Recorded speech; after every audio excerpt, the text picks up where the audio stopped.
Le soleil de juillet écrasait le jardin de mes parents alors qu'une fumée épaisse s'élevait du barbecue.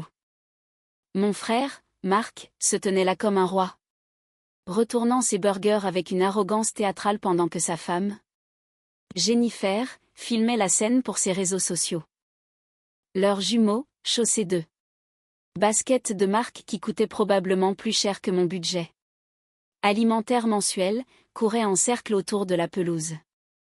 Mon fils, Arthur, 7 ans, tira sur ma manche. « Maman, je peux avoir un burger ?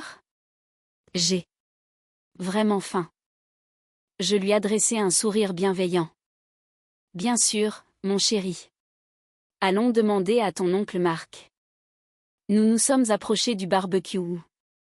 Marc faisait la loi, expliquant à papa et à notre cousin, Thomas, les détails de sa dernière extension commerciale. Il avait ouvert un 3e garage automobile le mois dernier et ne parlait que de ça. « Oncle Marc, dit Arthur poliment. Est-ce que je peux avoir un burger, s'il te plaît ? Marc baissa les yeux sur mon fils, puis sur moi, avant de les reporter sur Arthur. Son expression se transforma en quelque chose que j'avais déjà vu trop souvent, un mélange de pitié et de mépris.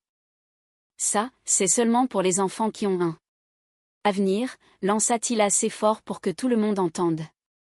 Pour ceux dont les parents sont capables de subvenir à leurs besoins. Le jardin devint silencieux. Papa eut l'air mal à l'aise mais ne dit rien. Maman s'affaira autour de sa salade de pommes de terre. Jennifer laissa échapper ce rire aigu qu'elle utilisait à chaque fois que Marc disait une cruauté. Thomas secoua simplement la tête et s'éloigna. Tante Patricia hocha la tête depuis sa chaise longue, posant son verre de vin avec un déclic désapprobateur. Marc a raison, ma chérie. Tu devrais vraiment penser à l'avenir d'Arthur au lieu de vivre dans ce petit appartement en location. Quand vas-tu enfin prendre ta carrière au sérieux ? Oncle Robert ajouta son grain de sel, arrivant de la table des boissons avec son rictus caractéristique. Mon expert comptable me parlait justement d'opportunités d'investissement la semaine dernière. De vraies stratégies de création de patrimoine.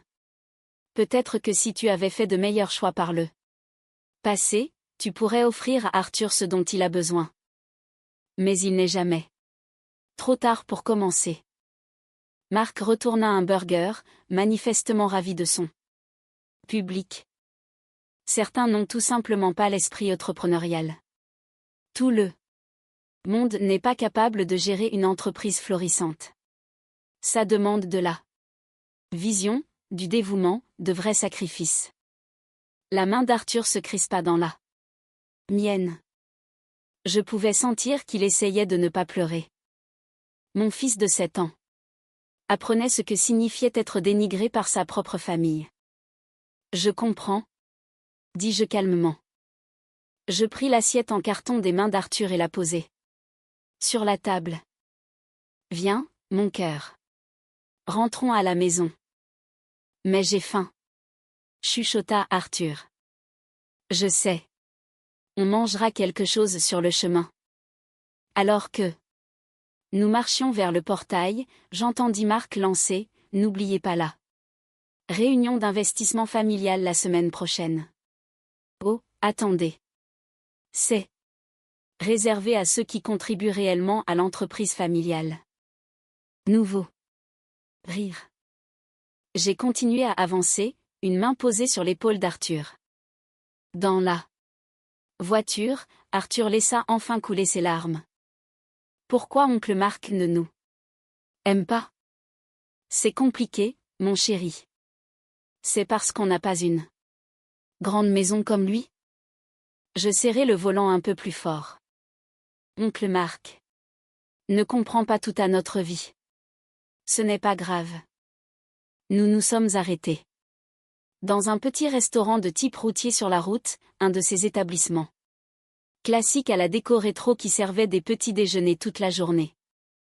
Arthur a commandé un burger frites avec des cornichons en plus, et je l'ai regardé manger en repensant aux 5 dernières années, aux choix que j'avais faits et que ma famille qualifiait d'échecs. Aux nuits blanches dont il ignorait tout, aux conférences téléphoniques de minuit avec Tokyo et Londres. Aux appels et aux négociations dans des salles de conseil qu'il ne verrait jamais. Arthur essuya une trace de ketchup sur son menton. Il est vraiment bon. Ce burger, maman. Bien meilleur que celui de l'oncle Marc. Il sourit. Vraiment meilleur. Ce sourire rendait tout cela digne d'intérêt. Ce soir-là, après avoir couché Arthur, je me suis assise dans mon petit salon avec une tasse de thé. L'appartement était calme, modeste, rien d'impressionnant selon les standards de ma famille, mais c'était le nôtre, et c'était exactement ce dont j'avais besoin. À 23h55, mon téléphone vibra. Un message de Marc, juste pour que les choses soient claires, tu m'as manqué de respect aujourd'hui en partant. Comme ça devant tout le monde. Souviens-toi qui a garanti ton prêt professionnel. Quand tu essayais de lancer ton truc de conseil il y a 5 ans. Souviens-toi qui a cru en toi quand personne d'autre ne l'a fait. Tu me dois un peu de respect. J'ai fixé le message pendant un long moment. Ce truc de conseil, c'est ainsi qu'il appelait ça. Il y a 5 ans, quand j'avais demandé de l'aide pour lancer mon cabinet de conseil financier, Marc m'avait ri au nez. J'étais allé le voir. Parce que je l'avais toujours admiré, mon grand frère qui avait réussi. Toi, consultante, avait-il dit. Tu as à peine ton diplôme. Qui va demander des conseils financiers à une fille comme toi? Quand j'avais fait une demande de prêt pour ma micro-entreprise, la banque exigeait un garant. Marc avait fini par accepter, mais seulement après m'avoir fait supplier. Seulement après me l'avoir reproché à chaque réunion de famille. Il avait signé les papiers, convaincu que je ferais faillite en 1 an et qu'il n'aurait jamais à payer un centime. Ce que Marc ignorait, c'est ce qui s'était passé 6 mois après qu'il eut garanti ce prêt. J'ai ouvert mon ordinateur portable et j'ai sorti les dossiers que j'avais consultés plus tôt ce soir-là, documents bancaires, actes de transfert, registre de propriété. Puis, j'ai tapé ma réponse. Marc, j'apprécie que tu évoques la garantie du prêt. Je voulais justement en discuter avec toi. Je joins les documents de transfert de propriété de la banque. Depuis 14 mois, je suis propriétaire de la First National Bank, la même banque qui détient les prêts professionnels de tes 3 garages. La même banque qui a garanti ton expansion. Je possède également l'hypothèque de la maison de maman et papa, que tu as refinancée l'année dernière pour ton 2e garage. Vérifie tes emails. J'ai cliqué sur envoyer en joignant les documents. Puis j'ai envoyé un second message. J'ai également joint l'avis de défaut de paiement qui te sera envoyé demain matin. Tu as 3 jours de retard sur l'échéance de ton 3e garage. Le délai de grâce a pris fin aujourd'hui. En tant que nouvelle propriétaire, j'ai mis en place des politiques plus strictes. Mon téléphone a sonné. Immédiatement. Marc. Je n'ai pas répondu. Au lieu de cela, je lui ai transféré un autre document, l'accord d'achat d'il y a 14 mois, quand j'avais racheté la First National Bank via ma société d'investissement, la même banque qu'il utilisait depuis des années sans jamais savoir qui en était le véritable propriétaire. Mon téléphone a explosé sous les appels. Marc, Jennifer, papa.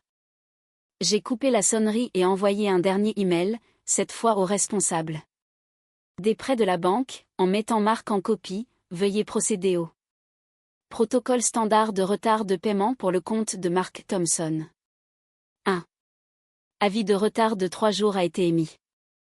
L'étape suivante est la procédure formelle de défaut et l'exigibilité potentielle de la totalité du montant du prêt. Il a 72 heures pour régulariser tous ses comptes, pénalités comprises. Les appels continuaient. Je me suis préparé une autre tasse de thé. Finalement, à minuit 30, j'ai répondu à l'appel de Marc.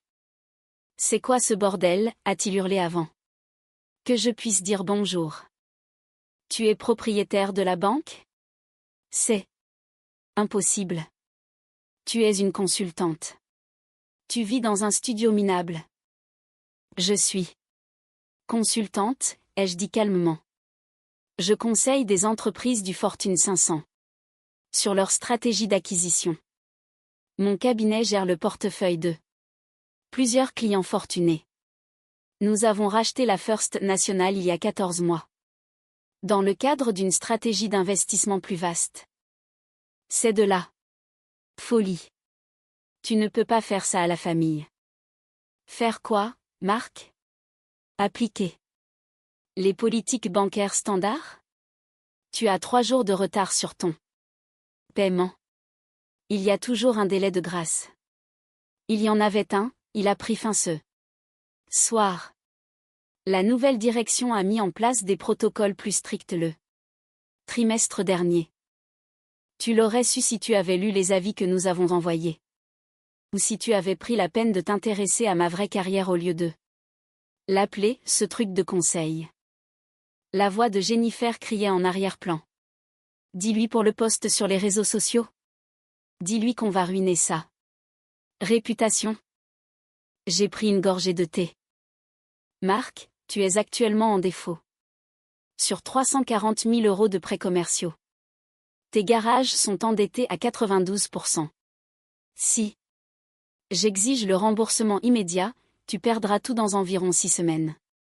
Je te suggère de te concentrer sur ton paiement plutôt que sur des menaces sur les réseaux sociaux. Tu ne ferais pas ça. On est la famille. La famille? Ai-je répété.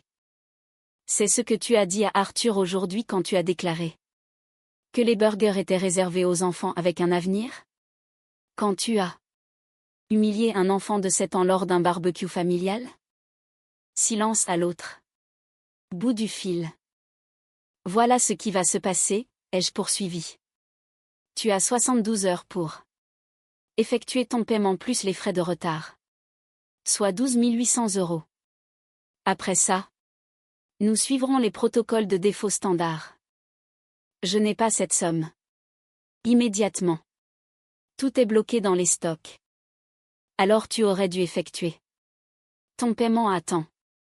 S'il te plaît, a dit Marc, et j'ai entendu quelque chose que je n'avais jamais entendu chez lui, de la peur. Tu ne peux pas juste prolonger le délai de grâce pour la famille? La même famille qui a humilié mon fils aujourd'hui? La même famille qui a passé 5 ans à me rappeler que tu avais garanti mon prêt? Soit dit en passant, j'ai remboursé ce prêt-li. À 4 ans. Mais tu prenais tellement de plaisir à me le rappeler à chaque repas de famille que je n'ai jamais jugé bon de te le dire. La voix de papa est apparue sur la ligne, Marc devait l'avoir mis le haut-parleur. Ma chérie. Sois raisonnable. Marc a fait une erreur aujourd'hui. Il va s'excuser. Est-ce qu'il le fera, papa? Parce que tu étais là quand il a refusé de donner à manger à ton petit-fils. Tu n'as rien dit. La voix de maman a suivi, en larmes. On ne savait pas que ça blesserait Arthur. Tu es vindicative. Je suis une banquière. Si Marc était un autre client, il serait déjà en défaut formel. Je lui donne 72 heures par courtoisie. Qu'est-ce que tu veux, a demandé Marc. Des excuses. D'accord. Je suis désolée pour ce que j'ai dit à Arthur. Heureuse, maintenant? Je ne veux rien, Marc. Je veux que tu paies ton prêt. Attends comme le contrat l'exige. Que tu t'excuses ou non auprès d'Arthur, c'est entre toi et ta conscience. J'entendais Jennifer pleurer, papa essayait de négocier, maman demandait comment cela avait pu arriver. La voix d'oncle Robert s'est ajoutée au chaos, c'est de l'extorsion. Je connais des avocats. Excellent, ai-je répondu. Demande-leur d'examiner les documents de prêt. Ils confirmeront que tout ce que je fais est parfaitement légal et conforme aux pratiques bancaires. En fait, Marc a bénéficié d'un traitement de faveur pendant 14 mois parce que j'avais ordonné au service des prêts de ne pas signaler son compte pour une attention particulière. Cette courtoisie prend fin. Aujourd'hui, j'ai raccroché et bloqué leur numéro pour la nuit. J'avais besoin de dormir. Le lendemain matin, je me suis réveillé avec 73 appels manqués et 42 messages. Je les ai tous ignorés et j'ai préparé le petit déjeuner d'Arthur. Des crêpes, ses préférés. Tout va bien, maman, a-t-il demandé en scrutant mon visage. Je suis parfaite, mon chéri. Mange ton petit déjeuner. À 9 heures, mon téléphone a sonné avec un numéro inconnu. J'ai répondu, c'est David Park, l'avocat de Mark Thompson. Nous devons discuter de ces menaces d'exigibilité de prêt. Maître Park, il n'y a aucune menace.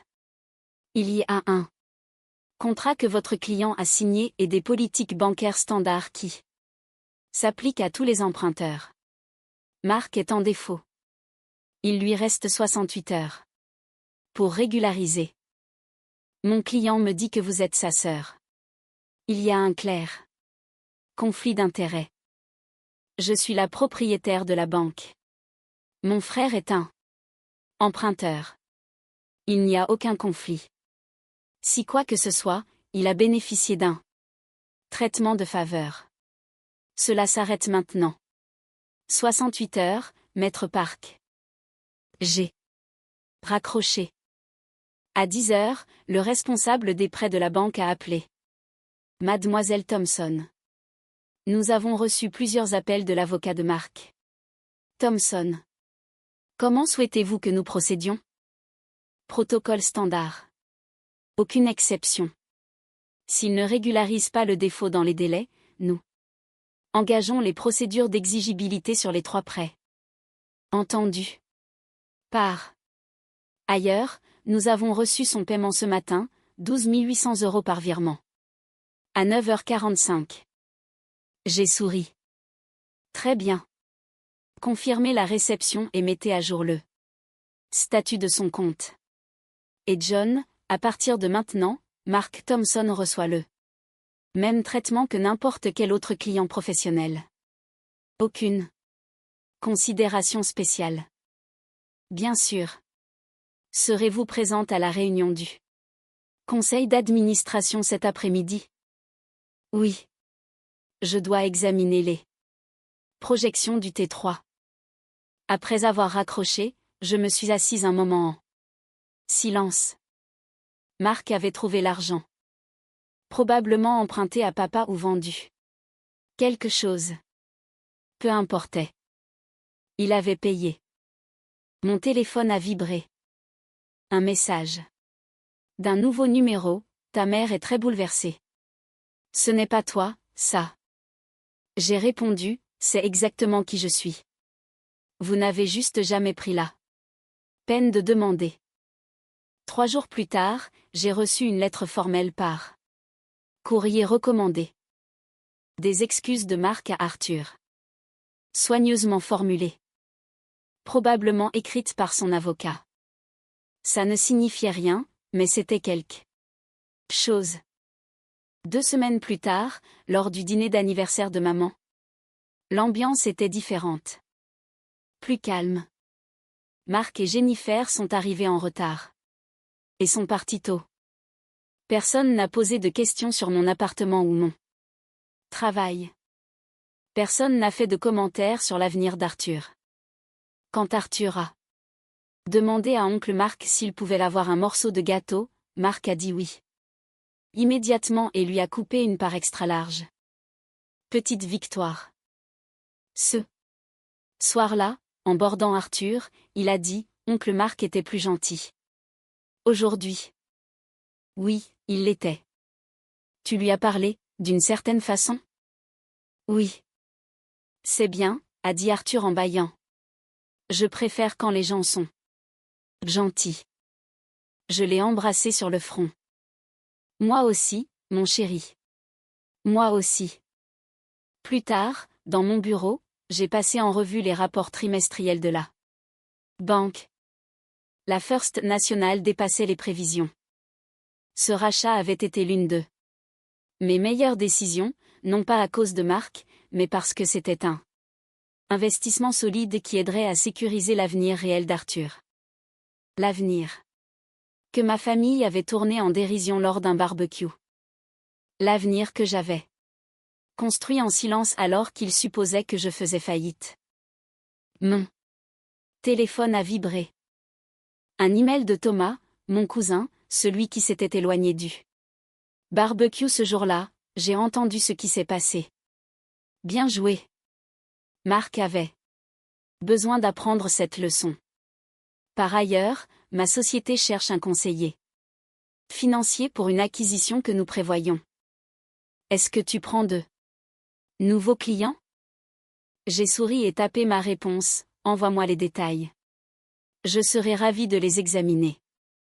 Le prochain rassemblement familial serait intéressant, mais cela ne me dérangeait pas.